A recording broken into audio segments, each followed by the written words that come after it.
Merci beaucoup pour l'invitation. Ça me fait vraiment plaisir d'être ici pour vous partager cette présentation. Même si vous n'êtes pas là, je regarde vos photos pareil. Et ma présentation là, qui est sur mon autre écran, là, c'est pourquoi là, mon visage va un peu bifurquer là, d'une part et d'autre. Donc, s'intitule Développer la formation pratique interprofessionnelle des futures personnes enseignantes, donner la parole aux principaux intéressés. Donc, c'est une recherche là, que je mène dans le cadre de mon postdoctorat. Je suis supervisée par Amélie Richard et co-dirigée par Anne Lessard. Donc, commençons. Donc, les pratiques langagières. Donc, aujourd'hui, c'est de ça dont on va parler surtout, les pratiques langagières. Donc, pour commencer, disons-nous que les habiletés langagières des enfants, c'est vraiment le socle de leur réussite éducative parce que, ah oui, c'est vrai, j'avais un petit timer. Attendez, je vais mettre mon... Voilà, 25 minutes, c'est parti, même un petit peu moins. Donc, c'est ça. Alors, les habiletés langagières des enfants, c'est vraiment le socle de leur réussite éducative, que ce soit les habiletés langagières à l'oral qui permettent donc... oh, j'entends, je ne sais pas si tout le monde a bien le micro fermé. J'ai entendu un petit reverb, peut-être sur le plan technique, là, ça m'aiderait. Donc... les habiletés langagières des enfants à l'oral sous-tendent vraiment le développement des habiletés langagières à l'écrit, donc la lecture et l'écriture, qui sont vraiment des déterminants là, centraux de la réussite éducative des enfants. Donc, pour ça, il faut que les adultes dans la classe, enseignants titulaires, ANADA, Présource, tout le monde, on utilise des pratiques langagières qui vont être universelles, donc qui vont s'adresser vraiment à l'ensemble des besoins des apprenants et également inclusives, qui vont retirer les barrières à la participation, qui vont vraiment favoriser la présence, la participation et les apprentissages de tous les enfants. Et ces pratiques-là doivent être de qualité. Ce qu'on sait par contre, c'est qu'il y a des améliorations possibles, toujours possibles, quant à la qualité justement des interactions et des pratiques langagières lors des activités de classe. Donc, pour les personnes qui lisent beaucoup des études qui utilisent le CLAS, souvent le domaine du soutien aux apprentissages, c'est souvent un domaine où il y a des améliorations possibles. Donc, je vous propose une définition de pratique langagière. Alors, c'est une définition que j'ai utilisée dans ma thèse, mais en fait, j'ai juste tricoté ensemble deux définitions qui existaient déjà, mais ça va nous partir finalement avec un même angle de vue des pratiques langagières. Donc, les pratiques langagières en enseignement, ça réfère au langage que les enseignantes et les enseignants utilisent dans le contexte de la classe lorsque elles sont en interaction avec les enfants. Et par ces pratiques-là, les enseignantes et les enseignants intègrent leur propre compréhension du langage, pardon, j'ai double-cliqué, leur propre compréhension du langage et de la communication avec leurs habiletés actuelles de communication. Et cette intégration-là se fait de façon cohérente avec leur identité en tant que personne enseignante. Donc, on est très, très tissé serré avec comment je me perçois comme enseignante, qu'est-ce que je veux que les enfants reçoivent de moi. Donc, c'est ce que je transmets par mes interactions et donc par le langage que j'utilise avec les enfants. Et les pratiques peuvent être spécifiques au contexte d'activité dans lesquelles elles sont utilisées. Donc, je peux utiliser plus de certaines pratiques langagières dans un contexte, moins dans un autre. Par exemple, en lecture d'histoire, mais ça peut différer lorsque je suis en causerie ou lorsque je suis, par exemple, en jeu libre. Voilà. Donc, on a dans une revue systématique Adley et Al qui ont catégorisé 4 types de pratiques langagières qui peuvent être utilisées. D'abord, le langage conceptuel, qui fait référence vraiment au sujet dont je vais discuter.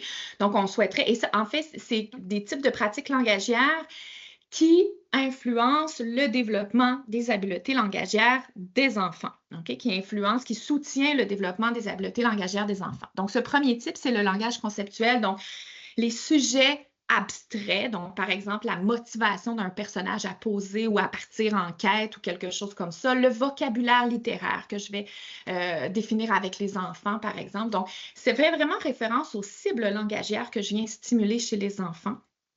Ensuite, le langage interactif, donc un langage qui va inviter les enfants à prendre part aux interactions et qui va être vraiment adapté, ajusté à la contribution de l'enfant. Donc, l'enfant va répondre quelque chose et là, je vais avoir finalement moi, de la façon que je vais répondre, là, ce sera vraiment très réciproque là, avec ce que l'enfant a dit.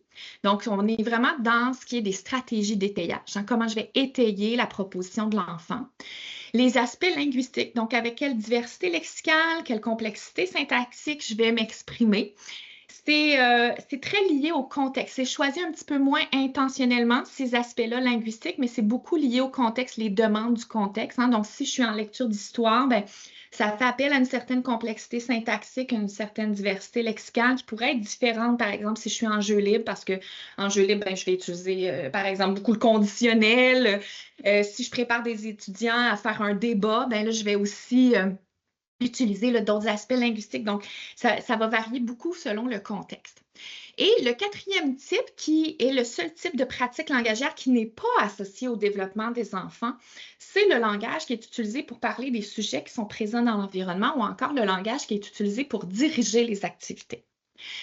Alors, pour les personnes qui utilisent beaucoup le CLAS, ben, on retrouve, en fait, si vous voyez la même chose que je vois là, ce qui fait partie du soutien aux apprentissages, là, le domaine du soutien aux apprentissages, donc le langage conceptuel, la qualité des interactions, on le retrouve dans le langage interactif, et puis les modèles langagiers, on le retrouve un petit peu dans les aspects linguistiques. Donc, il y a des recoupements là, qui sont possibles de faire.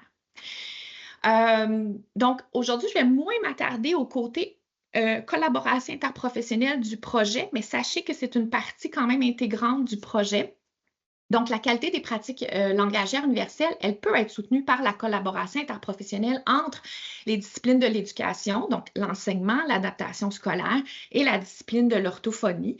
Puis en fait, ça devrait faire partie de notre formation initiale, hein, parce que je sois enseignant titulaire, enseignant en ADAP, enseignant en ressources, orthopédagogue, orthophoniste, on doit tous utiliser des pratiques langagières universelles, inclusives, qui vont être de qualité avec les enfants. Donc, pourquoi dans la formation initiale, pourquoi pas déjà prendre des moments pour apprendre ensemble et apprendre les uns des autres? C'est un excellent objet de collaboration interprofessionnelle, notamment pour la formation initiale, évidemment, pour la formation continue aussi, mais pour la formation initiale. Donc, on est en train de mener une étude de la portée en cours là, sur justement les activités de formation pratique interprofessionnelle entre les disciplines de l'éducation et de l'orthophonie, qui comporte donc 22 études. Et je vous partage ici quelques résultats préliminaires là, qui vont venir un peu donner le rationnel de pourquoi on a fait ce qu'on a fait par la suite. Donc, d'abord, le développement des activités de formation interprofessionnelle est toujours réalisé par des chercheurs, des professeurs d'université, parfois des praticiens. Mais en fait, jamais les étudiants sont impliqués dans le développement de ces activités-là, alors qu'ils sont les experts d'être en formation. Alors, l'idée, c'est de dire, est-ce qu'on peut aussi partir des perceptions des étudiants pour développer ces activités de formation interprofessionnelle? Et en fait, les pratiques langagières en tant que telles ne sont pas nécessairement un but, en fait, ce ne sont pas un but explicite là, des activités qu'on a trouvées là, dans ces 22 études-là, alors que, comme je vous disais, c'est un excellent objet de collaboration interprofessionnelle. Donc, le projet qu'on mène toujours, en fait, là, dans le sens qu'on est dans les analyses, c'est un projet pour co-développer des activités de formation interprofessionnelle avec des personnes étudiantes qui sont en éducation. Donc, c'était une recherche participative auquel ont pris part 12 personnes étudiantes de la 2e à la 4e année de leur baccalauréat. Donc, on avait 10 personnes qui venaient du BASS et 2 personnes qui venaient du BEPP. Donc, la première étape de ce qu'on a fait, c'était de distribuer ces participants-là en 3 groupes focalisés. Comme vous voyez, il y a une personne là, qui a fait une entrevue plus sous forme individuelle là, pour contrainte d'horaire, où justement, ces groupes-là là, visaient vraiment à recueillir le savoir expérientiel, les perceptions des étudiantes, notamment en lien avec les pratiques langagières. Donc là, il faut vraiment se mettre dans ce contexte où les étudiants nous partagent leurs perceptions, leur vécu. La plupart du temps, ils et elles vont s'appuyer sur leurs expériences de stage, comme elles le perçoivent, pour partager justement ce savoir expérientiel et ces perceptions. Et ensuite, la deuxième étape, donc il y a eu une analyse préliminaire, mais la deuxième étape a été de donc redistribuer là, ces participants-là en 3 groupes focalisés. On a perdu là, une personne, là, encore une fois, pour contrainte d'horaire, où il y avait d'abord un retour aux participants sur les thèmes préliminaires là, qui ont été analysés pour justement, il pouvait y avoir des ajouts, du raffinement qui était fait. Et ensuite, on se mettait vraiment dans la partie co-développement d'un dispositif de formation interprofessionnelle. En fait, c'est une partie très intéressante. Aujourd'hui, je vais moins axer sur le co-développement, mais je vais beaucoup plus axer sur leur perception, là, justement, des pratiques langagières. Donc, je suis en train de réaliser l'analyse thématique réflexive. Donc, aujourd'hui, je vous présente vraiment des résultats préliminaires. Puis, mon souhait, c'est en fait d'ouvrir la discussion, soit dans le petit 5 minutes d'échange ou encore par la suite, si on a le goût de s'interpeller puis discuter un peu de ces résultats-là. Moi, je le fais aussi pour affûter là, ma réflexivité. Donc, j'ai volontairement, en fait, gardé des extraits de verbatim assez longs pour vous faire sentir un peu on se familiarise, on se met dans le bain de nos verbatims. Donc, je suis un peu dans cette phase-là. Donc, je vous partage finalement où est-ce que j'en suis dans mon analyse. Donc, un des premiers thèmes là, qui est vraiment majeur et qui s'impose, c'est que interagir, ça prend du temps. OK? Donc, 2 sous-thèmes, c'est le temps de prendre le temps. Hein? Il faut prendre le temps, mais ça prend du temps. Et on accorde du temps à ce à quoi on accorde de la valeur. Hein? Donc, si je prends le temps d'interagir avec l'élève, c'est en quelque sorte que j'accorde de la valeur à cette interaction-là et voir à l'élève, à ses idées. Donc, on a justement le temps de prendre le temps. Donc, ici, on a une étudiante qui dit « Selon moi, la communication devrait vraiment être un échange d'informations, de nos passés, de nos idées, de plein de choses. » Mais ce qu'on voit plus, c'est souvent à sens unique. Hein? Les enseignantes vont souvent parler, exiger, donner des consignes, puis les enfants, écoutent beaucoup. Fait que je trouve qu'on est peu à l'écoute, à faire attention à ce qu'ils ont à dire. Fait que quand on prend le temps de les écouter vraiment, puis si on s'arrête, puis on les questionne, on va trouver les vraies raisons de tout. On voit leur manière de penser, mais on reste toujours j'aurais comme une impression que c'est toujours en superficie, qu'on ne prend pas le temps. Hein? Donc, c'est une étudiante qui fait référence un peu aux pratiques langagières interactives. Hein? Donc, de vraiment cette idée d'être à l'écoute des enfants, de s'arrêter, de les questionner, de voir comment ils réfléchissent, mais que finalement, par manque de temps, il y a cette impression de surface qui demeure. Ici, on a une étudiante qui discute d'un stage qu'elle a eu en orthopédagogie. Et donc, elle dit les périodes d'orthopédagogie étaient très courtes. Fait que par manque de temps, il y a un élève qui a posé une question sur un mot. Hein, donc là, elle réfère finalement un peu le langage conceptuel. Hein, l'enfant a posé une question sur un mot. Puis on dirait que mon enseignante associée a comme sauté par-dessus parce que là, la cloche venait de sonner, puis on est comme parti. Puis là, j'ai fait comme « Ah, c'est dommage! » Dans tous les groupes qui étaient passés, c'était la première fois où un élève posait une question. Sinon, ils rentrent, ils lisent leur petit livre, on fait des exercices, on corrige les exercices, on retourne en classe. Puis là, c'était la première fois que quelqu'un posait une question. Puis là, oups, la cloche a sonné. Fait qu'on est parti. Fait que ça m'a laissé, je sais pas bouche bée, mais j'étais sur le bout de ma chaise, j'étais prête, puis ouais.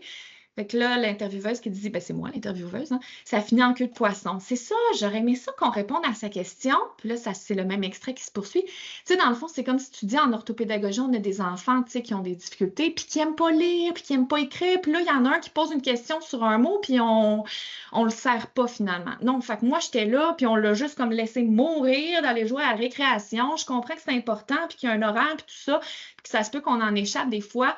Mais comme on dirait que ça, là, c'est ça, c'était précieux ce moment-là. Surtout qu'après 2 semaines d'être assis dans le bureau de l'orthopédagogue, d'alterner sur les mêmes exercices, ça faisait changement. Hein, donc, quelqu'un qui exprime que l'enfant pose une question sur un mot, ça appelait à des pratiques de langage conceptuel, puis finalement, il y a une perche qui n'a pas été prise là. Encore une fois, ici, c'est une étudiante qui parle d'un stage en classe de déficience langagière. J'avais la chance d'être dans un groupe avec beaucoup de jus, on dirait. Là, je dirais que c'était surtout l'écoute des adultes envers les enfants, de prendre le temps, justement, surtout avec eux, là, plus. On dirait que je passais mes journées à être là, puis les écouter, puis, tu sais, de les laisser dire ce qu'ils ont à dire au lieu de leur mettre des mots dans la bouche, hein, parce qu'évidemment, un enfant qui a une déficience langagière, on peut être tenté, là, un peu d'abréger la longueur, puis d'aller un petit peu plus rondement. Mais c'est vraiment ça qui m'a quand même choquée. Puis ça, c'était au retour. C'était dans le 2e groupe focalisé. Donc, l'étudiante, elle parlait de ça un peu en réaction au premier groupe, que ça avait un peu affûter son regard là, sur le stage qu'elle avait vécu. Donc, ça m'a quand même choquée, justement, en déficience langagière, vraiment un groupe spécifique en langage, puis que ce n'était pas adapté l'écoute des enseignants. Donc, on est encore dans des pratiques interactives ici qui, l'étudiante trouvait que ça aurait dû être fait autrement, compte tenu en plus qu'on a des enfants qui ont des déficiences langagières, là, donc on peut penser que l'interaction va prendre plus de temps et donc il faudrait prendre plus de temps, le temps de prendre le temps. L'autre sous-thème, comme je vous disais, c'est d'accorder de la valeur. Donc, on a une étudiante ici qui dit c'est important de montrer que ça a de l'importance que l'élève, de le faire sentir important. C'est important ce que tu dis, puis je vais renchérir, je vais poser des questions sur qu'est-ce que tu as mentionné pour, puis tu sais, de montrer qu'on valorise ça aussi. Encore, cette idée d'être dans l'interaction, c'est de démontrer que l'élève a de la valeur, ce qu'il pense a de la valeur à nos yeux. Ici, on a quelqu'un qui dit, puis de garder ça dans le positif, que c'est pas parce que tu as besoin d'aide que tu comprends moins que tu ralentis le groupe. Parce qu'il y a beaucoup de ça. Puis même à l'université, les gens posent pas de questions parce qu'ils ont l'impression que peut-être qu'ils vont se sentir niaiseux ou qu'ils vont ralentir le groupe. Tu sais, je pense qu'il y a beaucoup de pression dans ce sens-là. Puis ça peut peut-être venir justement juste de ton rapport à, tu sais, c'est négatif comme de pas comprendre, même si on sait que c'est un climat d'apprentissage positif, ça a quand même un impact sur les autres. Fait que, tu sais, de remettre de l'avant le « OK, tu as une question, parfait, peut-être que ta question, les autres aussi peuvent en bénéficier. » Fait que c'est positif. « Tu sais, ben, mon ami ici a fait en sorte que j'ai clarifié tel concept qui peut être un enjeu pour vous aussi. » Tu sais, amener l'effet positif que ça peut avoir de justement de s'affirmer, de nommer son besoin puis d'y répondre. Hein? Donc, quand je prends le temps d'être en interaction, je valorise comme ça la demande d'aide. Je montre que ça a de l'importance, que c'est pas niaiseux, que je valorise le risque intellectuel pris par l'étudiant, par l'enfant. Puis je trouvais ça quand même intéressant, cette personne-là qui fait un lien avec sa propre posture comme étudiant à l'université, de dire, ben, peut-être que le fait de ne pas poser de questions à l'université, de se sentir qu'on va ralentir le groupe, ça peut venir de mon propre rapport au fait que si on n'a pas accordé de la valeur à ces interactions-là pour répondre à des demandes d'aide, en tout cas, il y avait quelque chose qui était vraiment intéressant, je trouvais, dans ce verbatim-là, là, par rapport à la valeur qu'on accorde comme ça à l'interaction dans le cadre d'une demande d'aide. Un autre thème, c'était vraiment les rétroactions que les étudiants, lorsqu'elles sont dans la position de stagiaire, reçoivent sur leur pratique langagière. Donc, c'était des sources de rétroaction qui étaient plutôt de nature fortuite ou en réaction à leur pratique langagière. Donc, il y avait quelques sources que je vais vous nommer ici avant de vous présenter les verbatims. Donc, ça pouvait venir de la personne étudiante elle-même qui spontanément pouvait comparer des pratiques qu'elle avait observées dans différents milieux de stage. Ça pouvait venir des élèves eux-mêmes qui en fait sont aux premières loges pour apprécier la différence des pratiques langagières entre la personne stagiaire et l'enseignante associée et qui pouvaient donc manifester à la personne stagiaire les différences qui étaient observées, ou ça pouvait venir de l'enseignante associée lorsqu'il y avait certaines divergences. Donc, ça pouvait être une divergence dans les façons de faire entre la personne stagiaire et l'enseignante associée, ou encore lorsque les attentes de communication divergent nettement de la norme qui est attendue. Donc, ici, lorsque c'est la personne étudiante, bien là, c'est une personne qui est en train de comparer ce qu'elle a vu en classe langage et ce qu'elle a vécu avec sa diade là, à la clinique Pierre H. Ruel. Surtout en classe langage, c'était tellement difficile, ça prenait beaucoup de temps avant qu'ils soient capables de sortir les mots de ce qu'ils veulent dire. Bon, c'était une enseignante d'expérience, puis elle instaurait vraiment un respect total entre ses élèves. Puis tu sais, un élève, c'était long, mais elle attendait, là, c'était silence, puis c'était tu vas le dire ce que tu as à dire. Puis tu sais, je trouve qu'en clinique, ça arrive souvent que l'élève a réfléchi un peu, hésitait, puis on a comme tendance à, on n'aime pas ça les silences, puis on va comme provoquer la réponse. Donc là, elle était vraiment en train de comparer l'utilisation des silences dans les interactions entre ce qu'elle avait vécu et l'enseignante ici, là, en classe langage. Ici, c'était les élèves. Donc ça, c'est une étudiante qui a été quand même beaucoup questionnée sur son expérience. Puis les élèves, ils voyaient la différence de communication entre moi et leur enseignante. Eux-mêmes, ils me disaient, j'ai l'impression que tu es plus à l'écoute, tu nous laisses terminer quand on a quelque chose à... L'enseignant associé, il voit l'élève faire, puis là, il va faire cette erreur-là, fait qu'attends, on va l'effacer. Il ne laissait pas nécessairement l'élève finir d'écrire sa démarche parce qu'il savait déjà l'erreur qui s'en venait. Mais à place de laisser l'élève faire l'erreur, puis après ça, de travailler à partir de l'erreur, là, c'était comme, attends, tu vas faire une erreur, on efface, on recommence. Fait que je pense que c'était là que les élèves, ils voyaient comme la différence de se faire couper. Hein? Donc, il y avait cette précipitation dans l'interaction que la personne stagiaire manifestait pas ou qui était plus, elle laissait plus l'élève, elle allait peut-être plus voir qu'est-ce qu'il allait faire, mais les étudiants, là, manifestaient ça à la personne stagiaire. Puis même, il y avait comme, en quelque sorte, elle décrivait un petit peu une demande d'étayage de la part des élèves. Ils venaient me montrer leur démarche, ils étaient comme, ah, je suis là, je suis sûre que ma démarche n'est pas bonne, mais je veux pas qu'on les fasse, je veux comprendre. C'est pourquoi c'est pas bon, pas juste qu'on me dise c'est pas bon. Hein? Donc, cette demande d'avoir finalement un langage plus interactif là, pour comprendre, pour décortiquer, détricoter l'erreur. Lorsque la source de rétroaction vient de l'enseignante associée, mais comme je vous dis, là, ici, on est devant une étudiante aussi qui a partagé une expérience sur laquelle elle a été beaucoup questionnée, là, une divergence dans les façons de faire. Elle parle d'un stage qui a été fait en maternelle, là, classe ordinaire. Mon enseignante associée, bon, soit dit en passant, qui est une superbe enseignante, elle m'a repris en disant « P3, je trouve que tu parles trop avec les enfants. Les enfants, mais ils n'ont pas besoin de parler de même parce que dans les jeux libres où je fais juste m'asseoir, je sors les crayons qui sentent bon. Puis là, je prends un dessin, je commence à colorier. Oups, puis il y en a un, puis il y en a un autre. Puis bien là, je me mets à jaser. Puis ça lance des conversations à n'en plus finir. Le temps passe, la table se remplit. Puis là, il y a eu comme une interaction où quelqu'un a dit, ben, elle fait quoi ton enseignante associée si elle ne parle pas avec les enfants? Puis elle a dit, ah, on joue tout le temps avec les enfants, mais maintenant, on va s'asseoir puis elle va jouer à des jeux de société, mais en silence. Elle ne parle pas. Fait que les enfants ne parlent pas, tout simplement. Donc, elle décrit finalement, elle, des pratiques très interactives qu'elle avait, mais l'enseignante peut-être un peu plus le langage pour diriger ici des tours de jeu. Lorsqu'on a fait le retour aux participants, elle dit à la toute fin de mon stage, elle m'a écrit une lettre. Elle m'a écrit que c'était indéniable, que la relation que j'avais créée avec les enfants, c'était vraiment spécial. Écoute, elle m'a fait pleurer là, parce qu'elle ne l'a pas eu facile avec moi. Elle, ça la dérangeait vraiment que je jase avec les enfants. Donc, on revient à cette idée d'identité. Hein. Ça vient, les pratiques langagières peuvent venir heurter comment on se perçoit comme enseignante. Et là, finalement, elle, cette étudiante-là qui se percevait d'une autre façon en interaction. Donc, il y avait finalement une divergence là, qui a été exprimée. Lorsque, par exemple, ici, on a des étudiantes qui parlaient, qui avaient eu des classes en classe DI, des stages en classe DI, DI, TSA, où là, vraiment, les attentes divergent nettement de la norme. Là, elles décrivaient qu'elles avaient des rétroactions très, très précises sur les silences en conversation, les sujets qui devaient être abordés avec les enfants, les gestes qui complémentent ou remplacent la parole, ou encore la longueur des énoncés qui devaient être utilisés avec les enfants. Donc, un exemple ici, lors des rétroactions, ce que mon enseignante associée me disait, c'est qu'elle savait qu'on est habitué à parler, à répéter, mais c'est ça, elle disait, t'as pas besoin, fais des gestes, essaye d'aller dans le concret.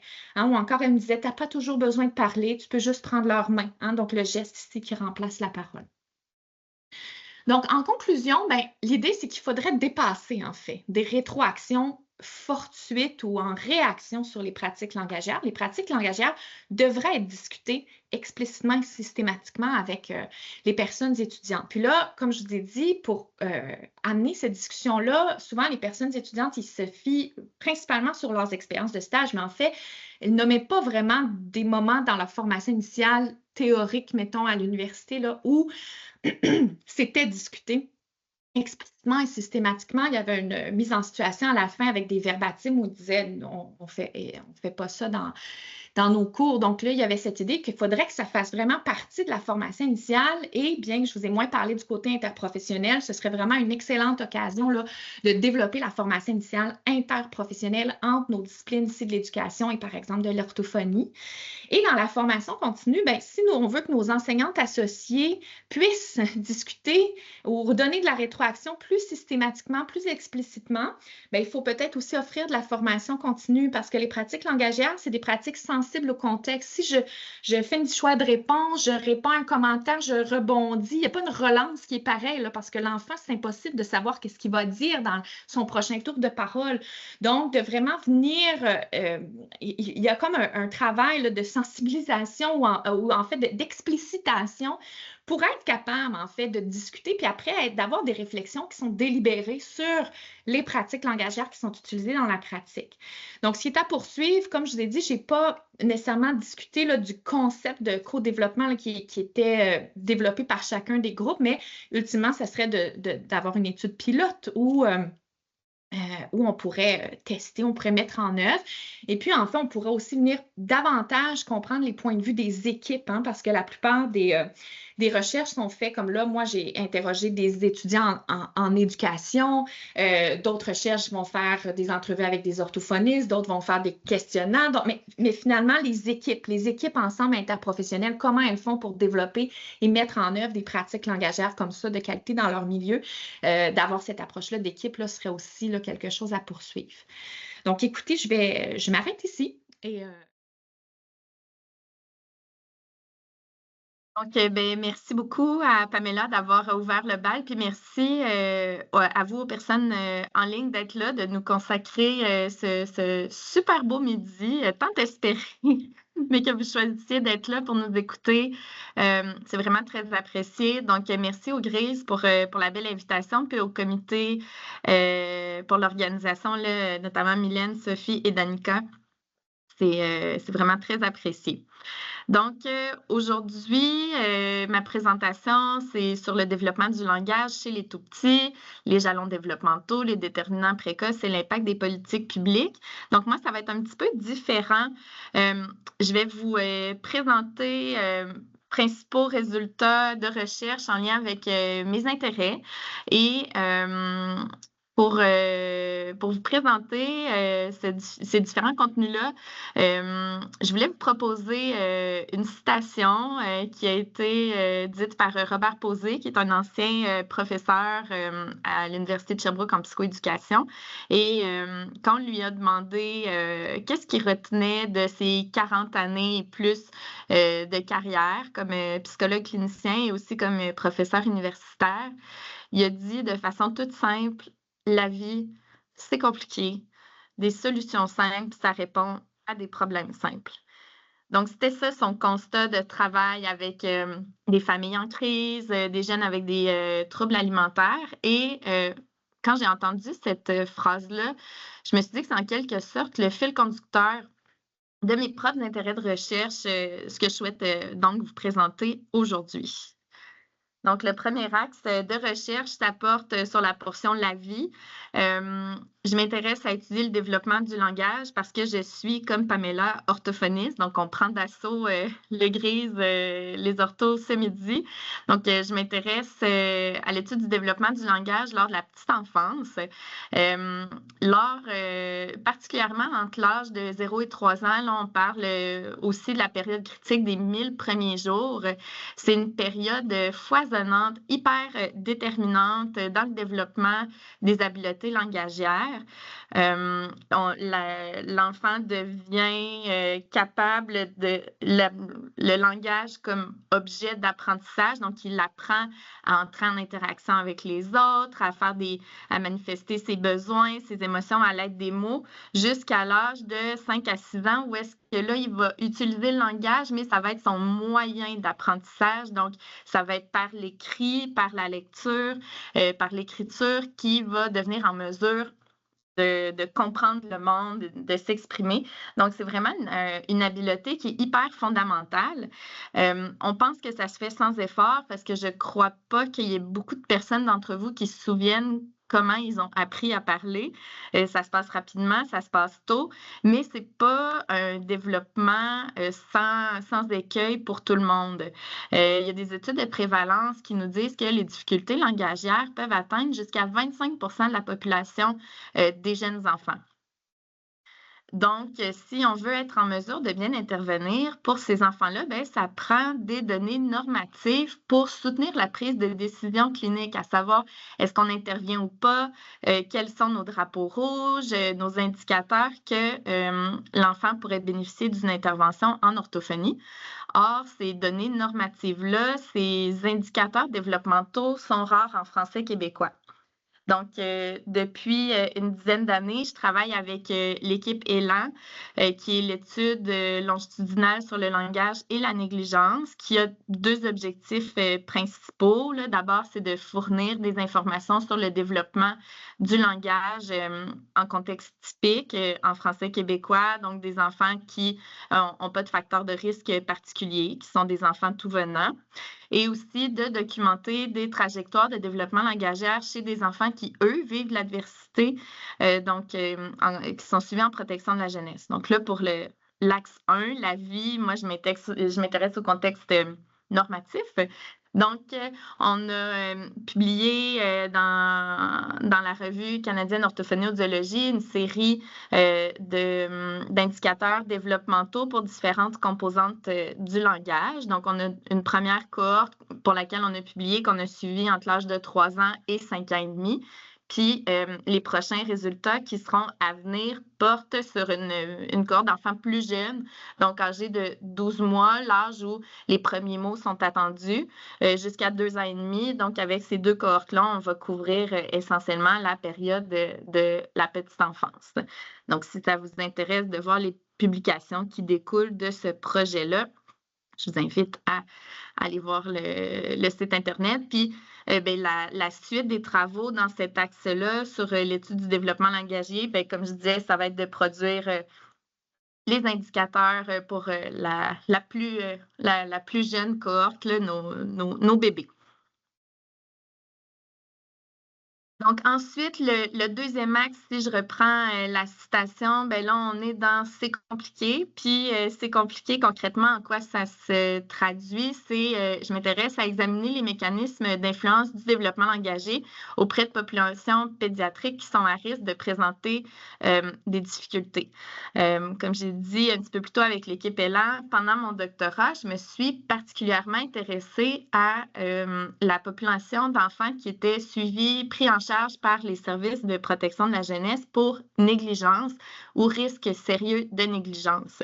Donc, c'est le motif de maltraitance le plus fréquent de prise en charge chez les enfants entre 0 et 5 ans.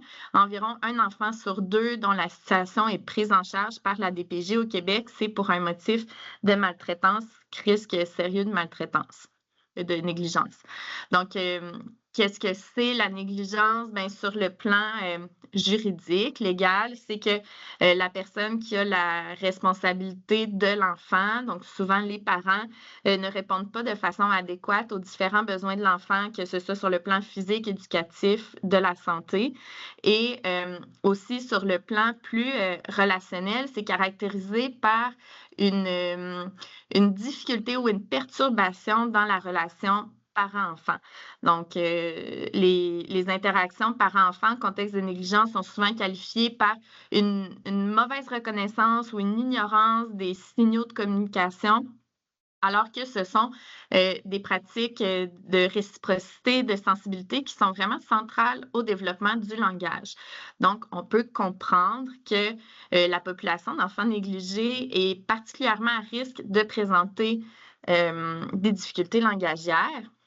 Pour revenir un petit peu sur la prévalence, au Québec, ça représente environ le nombre d'enfants 0-5 ans qui sont suivis pour négligence, risque sérieux. Ça représente 620 groupes de CPE, donc plus de 6 000 enfants.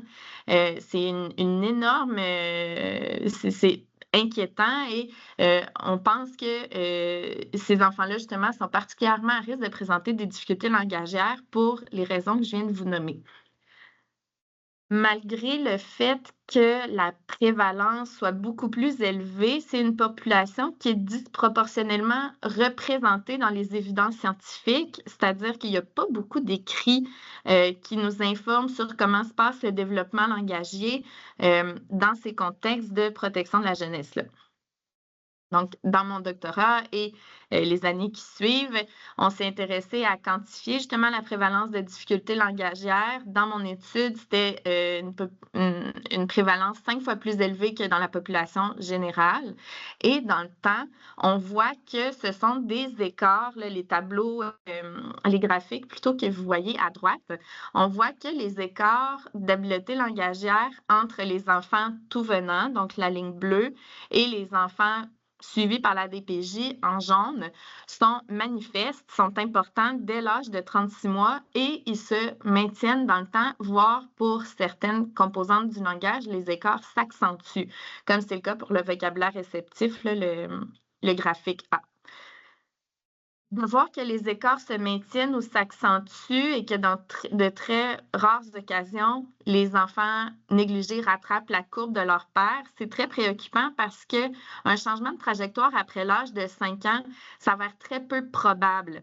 On voit que les enfants vont continuer de progresser, mais ils vont toujours être ils vont toujours être dans une courbe inférieure à celle de leur père.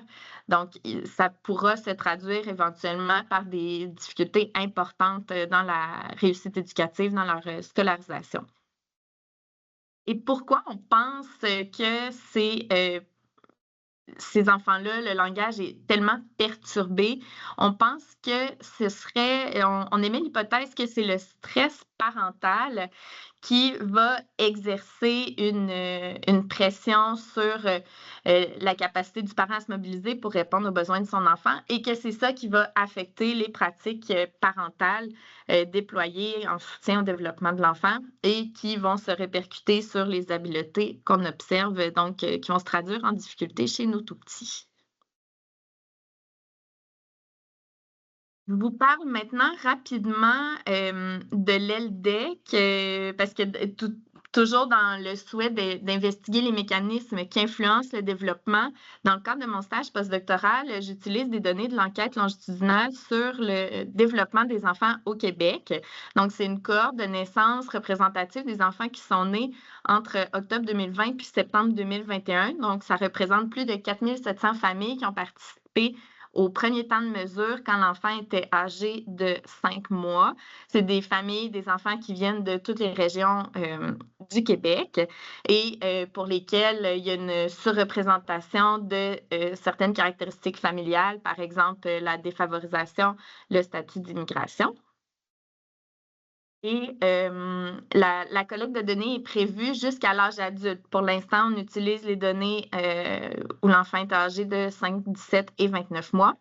Moi, je m'intéresse au langage, au développement langagier cognitif de l'enfant, mais c'est vraiment une étude multithématique. Donc, il y a des informations sur, par exemple, le mode de garde, l'environnement familial, socio-économique, communautaire, le langage, mais il y a aussi le sommeil, l'alimentation, l'allaitement.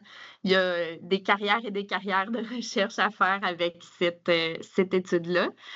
Donc, maintenant que je vous ai présenté ce que c'est l'ELDEC, je vous parlais un petit peu plus tôt du rôle du stress parental dans les pratiques qui sont en soutien au développement langagier cognitif.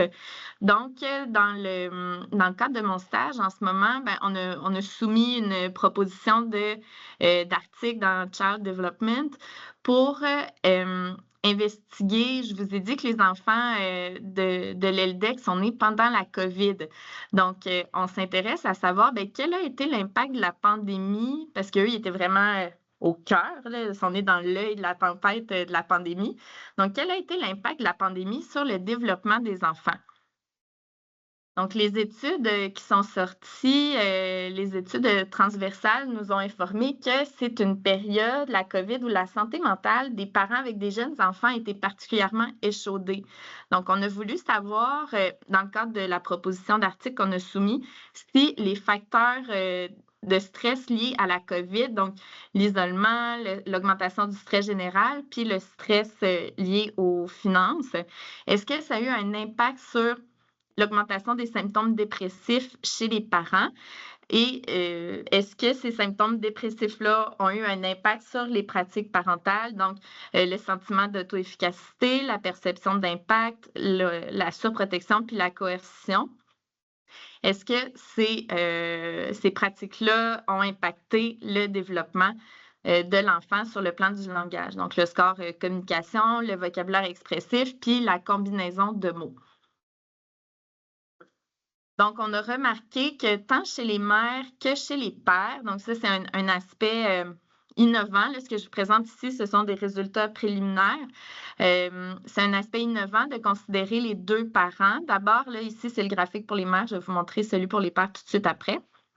Donc, on arrive à confirmer que le développement langagier des enfants rendus à 2 ans et demi, donc à 29 mois, a été indirectement impacté par le stress vécu par les parents pendant la COVID via les symptômes dépressifs et les pratiques parentales. Donc ici, comme je disais, c'est le modèle pour la mère et celui pour le père. Donc, c'est des modèles assez similaires.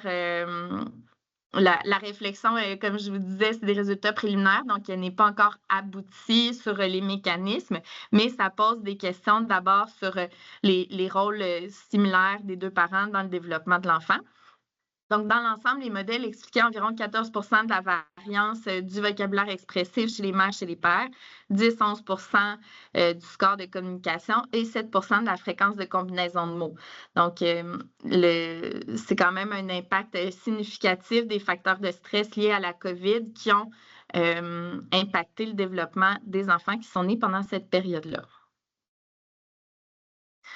Donc, la suite des projets, là, d'abord de finir ce papier-là s'il est accepté sur l'impact de la COVID, mais j'aimerais que mes futurs travaux soient orientés pour approfondir encore une fois les mécanismes d'influence du développement langagier auprès d'autres populations à risque.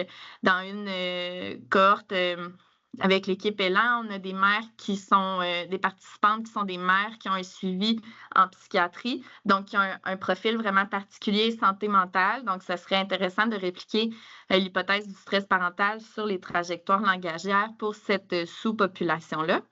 Mais aussi, comme on le fait en ce moment, là, de tester cette hypothèse-là de stress parental dans un contexte populationnel. Donc, ça, c'est les travaux qui sont en cours. Donc, vous vous rappelez la citation de Robert qui disait « La vie, c'est compliqué ». Donc, on a couvert ces deux premiers aspects-là. Là, on se retrouve plus dans l'axe des solutions. Donc, quelles sont les politiques publiques ou comment les personnes significatives dans l'entourage d'un enfant peuvent impacter positivement, peuvent soutenir son développement du langage lors de la petite enfance?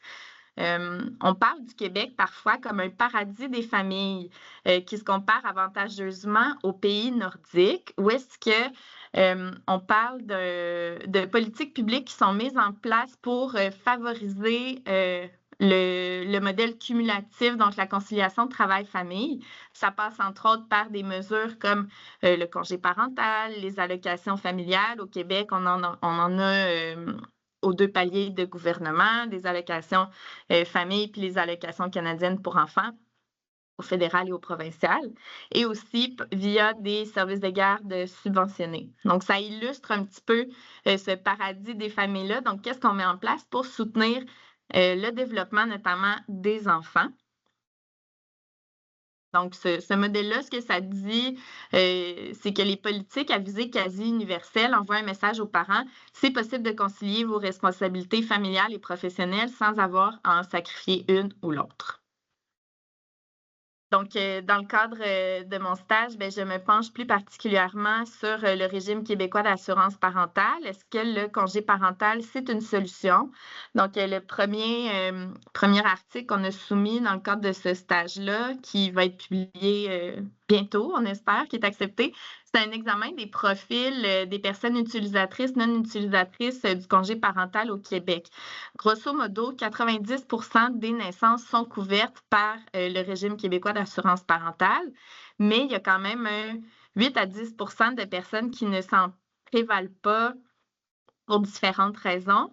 Donc, c'est ce groupe-là, le no-leave, qu'on a regardé. C'est quoi la probabilité, à partir de différentes caractéristiques, d'appartenir à ce groupe-là?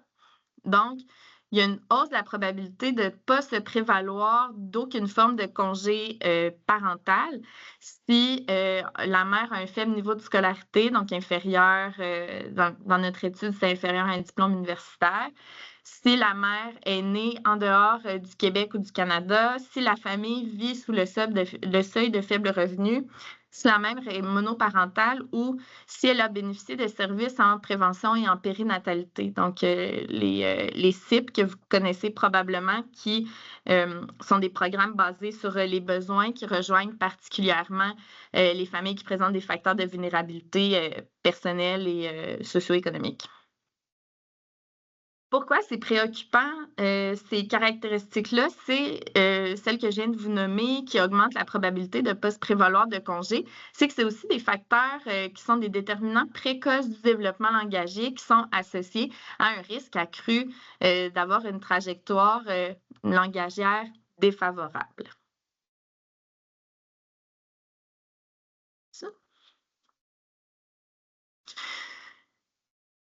Toujours dans l'idée d'examiner la contribution des politiques publiques, on examine présentement l'association entre l'exposition aux livres, qui est un prédicteur positif du développement langagier, et les habiletés langagières ultérieures en fonction de la durée du congé parental. Donc, le graphique ici que vous voyez, les courbes de différentes couleurs représentent différentes durée de congé parental. Donc, encore là, ce sont des résultats préliminaires qu'on va présenter dans un congrès dans 2 semaines, puis qu'on aimerait approfondir dans le cadre d'un article. Ça nous dit 2 choses, ces résultats-là.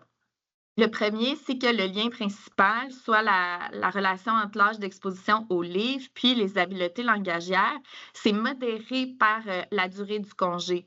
Donc, plus le congé de maternité est long, par exemple la courbe rouge que vous voyez, plus l'effet de l'âge d'exposition aux livres sur les habiletés langagières est fort. Par contre, pour observer cette modération-là, ça prend un congé d'au moins 17 semaines pour la mère. Donc, à 15 semaines, peu importe. Si on prend un congé de maternité de 15 semaines, 16 semaines, en tout cas, moins de 17 semaines, il n'y a pas de modération de la durée du congé. Et ça, c'est quand on contrôle pour la durée du congé du coparent et le sexe de l'enfant.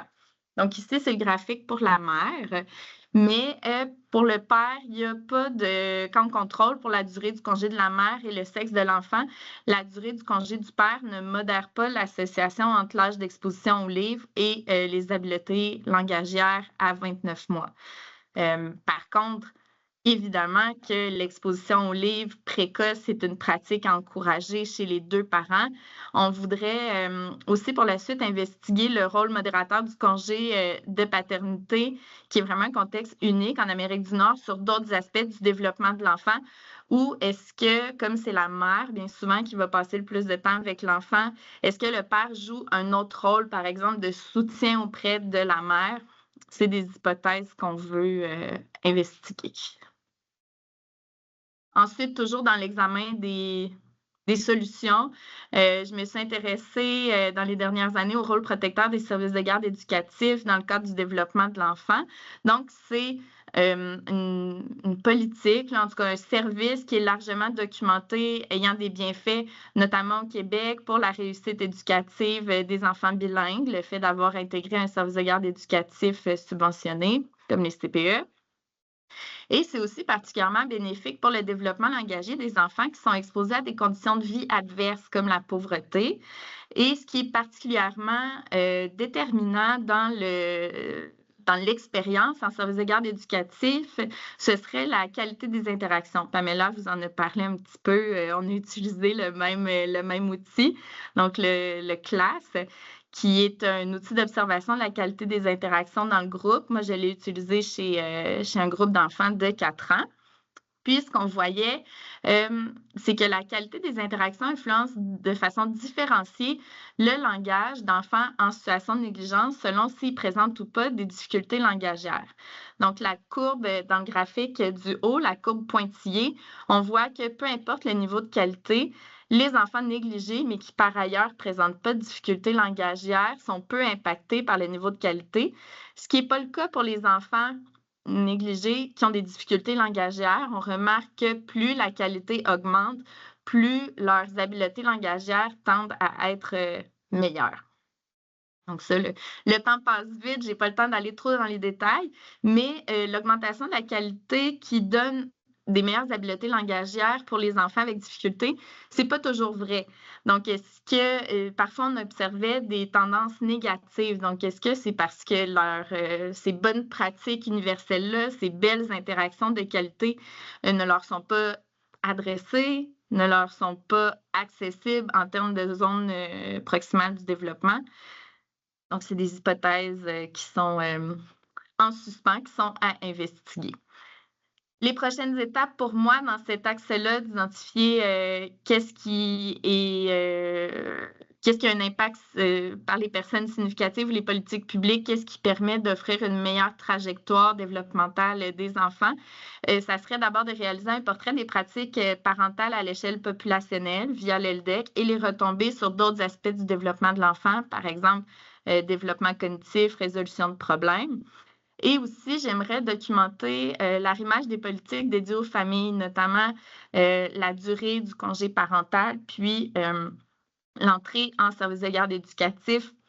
Donc, comment est-ce qu'il y a une durée optimale, par exemple? Est-ce qu'il y a une combinaison optimale de ces deux politiques-là qui font en sorte que l'enfant a une trajectoire développementale favorable? Donc, voilà.